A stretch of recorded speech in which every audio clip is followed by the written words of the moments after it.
Kasabay ng aking pagmukbang sa aking hipag na itago na lang natin sa pangalang Kristi ay ang aking paglunok sa aking mga sinabi na hinding-hindi ko lolokohin ang aking misis dahil sa pagiging maswerte ko sa kanya. Pero talagang sinusubok ako ng panahon at pagkakataon. Noong mga panahong nasa ibang bansa si misis at si Kristi na aking hipag ang tumayong ina-inahan sa dalawa naming anak. Nagkalapit o sabihin na lang nating nadala na rin ako ng pangangailangan. Idagdag pa ang maladyosang ganda at malakok-kakolang hubog ni Kristi. At ang pagiging close namin sa isa't isa ay nagdala sa amin sa puntong lumabas ang sago-sago.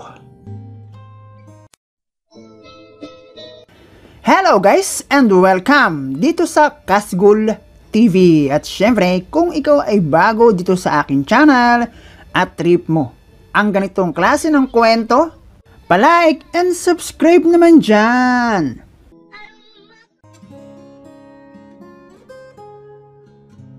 Idol, itago mo na lang ako sa pangalang Ronnie. Parehas sa iba mong readers and listeners, ay nais ko lang din mag-share ng kwento. At sana sa kung sino man ang makakabasa at makakapakinig nito ay magsilbing halimbawa para kahit papaano ay kapulutan ng aral sa buhay. 25 anyos ako nang ikasal sa aking napangasawa na itago na lang natin sa pangalang Janine, at sa loob ng 5 taon na aming pagsasama na walang halong kalokohan ay biniyayaan kami ng 2 anak na naging dahilan ng kanyang pagdidesisyon na mag-ibang bansa. Pagkat hindi na sumasapat sa amin ang kita naming mag-asawa. Si Kristi na aking hipag ang madalas ay kasama ng 2 naming anak sa bahay. Kahit na noong iisa pa lang ang aming anak. Kaya naman bilang sukli ay nag-aabot kami ng kanyang pang-school. Sa naging desisyon na iyon ng aking asawa ay lalo akong humanga sa kanya. Dahil kung iisipin, dapat ako ang mag-isip ng ganoong diskarte. Dahil ako ang lalaki at padre di pamilya. Hindi naman ako na insecure ng dahil lang doon. Dahil di hamak naman na mas malaki ang aking kinikita bilang supervisor sa isang kilalang kumpanya. At ang totoo nga niyan, idol, dati ko lang din siyang tauhan sa linya. And yes, sa production ko nakilala si Janine at ako rin ang dahilan kung bakit naging regular siya sa trabaho. Pero syempre ang makakuha ng asawa na tulad ni Janine ay swerte ng isang lalaki. At hindi lang isang beses kung sinabi sa aking sarili. Walang dahilan para magloko at maging sinungaling sa asawa. Kaya ayun na rin marahil ang isa sa dahilan kung bakit naging focus lang ako sa trabaho. Ikaw ba naman ang kasama ang commander ay ewan ko na lang. Hindi naman naging mahirap para sa aming mag-asawa ang magkalayo. Marahil sa tagal ba naman naming magkasama sa trabaho. Tapos pag uwi ng bahay kami pa rin ang magkasama.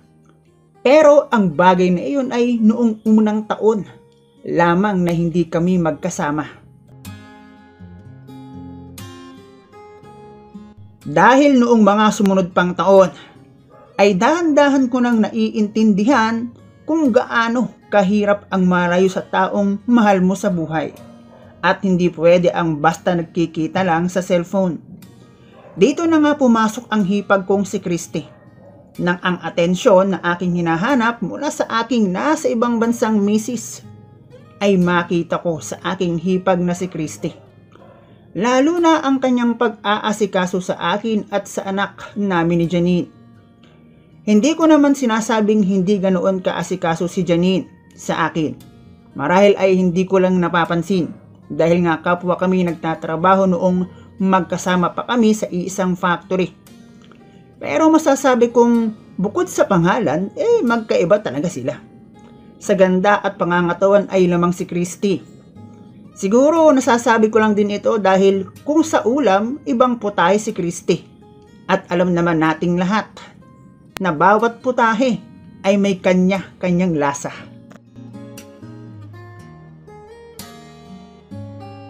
Bukod sa pagiging maalalahanin at pagiging malambing ni Kristi, may taglay din siyang karisma Iyon bang mapapaisip ka ng kakaiba kapag iyo siyang tinitigan? At sa aking palagay, kahit sino, siguro ang malagay sa sitwasyong katulad sa akin makakaisip rin ng kung ano-ano. Hanggang sa subukan ko na nga kung ang ipinapakita niyang pag-aalaga sa akin na kanyang bayaw ay merong ibig sabihin. Ang sa akin naman subok lang. Pero hindi ko akalaing naghihintay lang pala ang hipag kong si Christy. Hindi na rin ako magmamalinis pero siguro dala na rin ng pangangailangan bilang isang lalaki na nasa ibang bansa ang misis. At kung bakit naman kasi ang tipong hanap rin pala ni Christy yung tulad kong may asawa. Bukod doon, mister ako ng kapatid niya. Kaya naman noong aming masimulan ay naging madalas na ang pagpapatulog namin ng maaga sa mga bata na aming kasama sa bahay. Alam nyo na, para masolo naman namin ang isa't isa. Pero butas na si Christy, hindi ako ang nauna. Sabi niya high school pa lang raw siya tumatari pa na siya kasama ang kanyang boyfriend. Bagay na sa isip ko naman, kahit naman siguro ako ang maging boyfriend ni Christy. Sa lagay na iyon ay hindi rin ako papayag na basta na lang siya lalampas sa akin.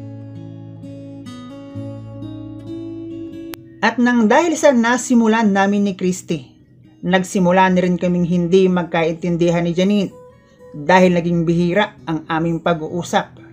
Bagay na aminado naman akong hindi pareho ang aming oras at trabaho at di hamak na mas nangangailangan siya ng unawa mula sa akin bilang kanyang kabiyak.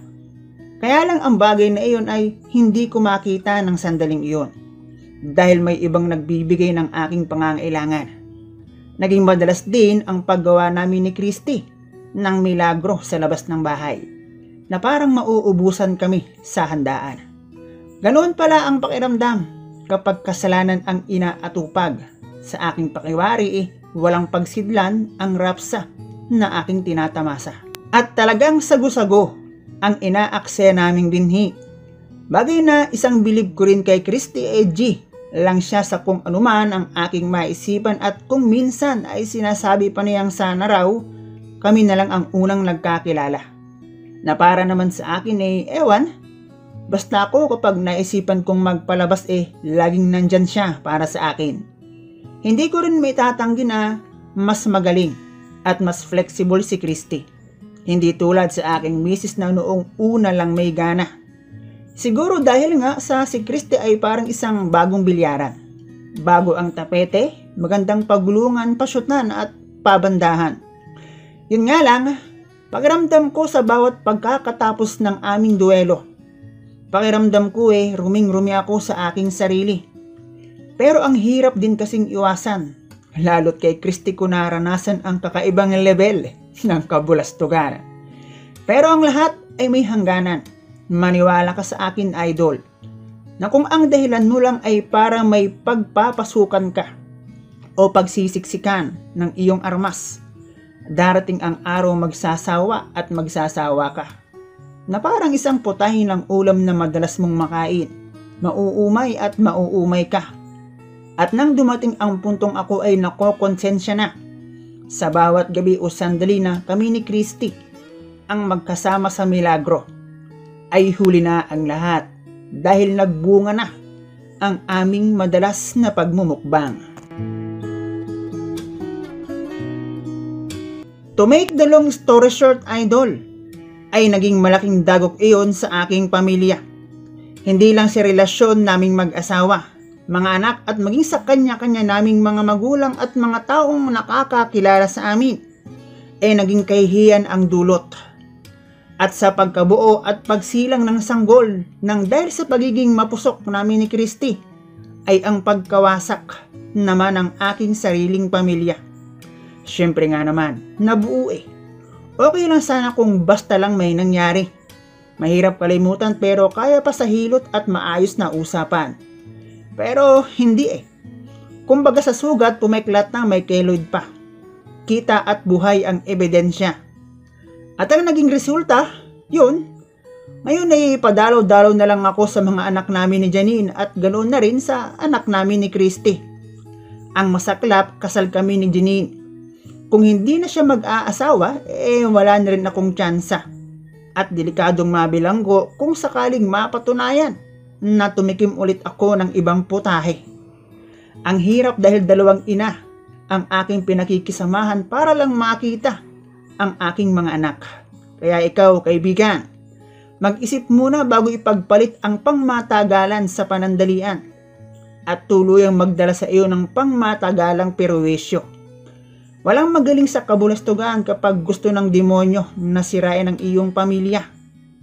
Wala yang ibang gusto kundi ang tayo ay magkasala. Lahat ng masarap ipaparanas niyan sa atin.